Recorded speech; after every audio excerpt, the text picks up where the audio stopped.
Okay, so if somebody tried to steal your Toyota truck, they stick a screwdriver in and try to force the ignition, mangled it. I might have a better solution from what is recommended.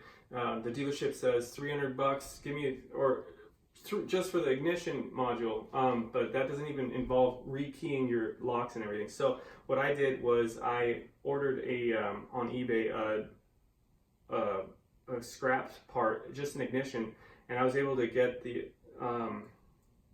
a barrel rod that had nothing to do with it. But you can order on AutoZone or whatever, just the ignition cylinder if that's the only thing that's broken, and you can take it and basically you can take it apart by removing a rod out right here. You get your Dremel tool. If you cut a little slice out right there and right there, it'll allow you to get needle nose pliers around that rod.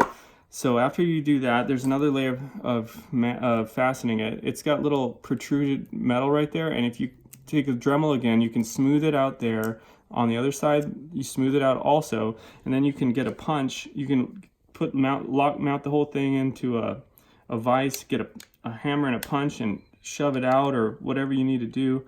But eventually, get the whole cap thing off of there, and then one of these rings is on there.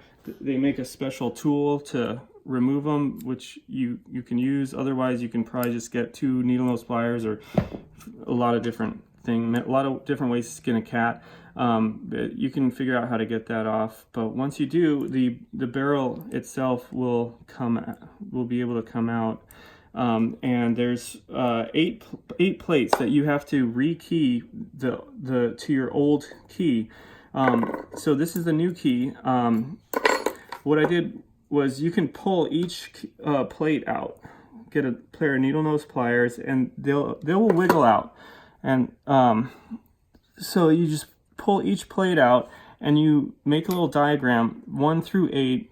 Make sure that the numbers correspond to a little picture so that you know where each plate. This is a side shot of it, and it's the correct direction up, and so you know where each plate goes. And then after you get those plates pulled out and laid out on there, you know where they all went. You can take the new key, shove it in there, and you can actually see where the slots line up. What I did was I got a blade, I stuck the blade in the slot while the key was in the barrel, and I was able to score the key at the points where they line up.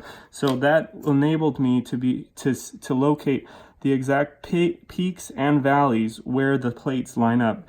So because I was able to do that, I could take my old key, set it right up on top of the other one, and I could compare which peaks or valleys lined up with the same heights from the old key with the new key. When I figured out, let's say right here at number 6, it lines up with number 3 on the old key, I was able to take the plate here and then insert it into the barrel at the corresponding spot. And I did that. I was able to actually get 6 of them, of the 8, I was able to get 6 of them to match up with my pre-existing key, and it worked. So 6 layers of security is better than 3 or whatever you can do.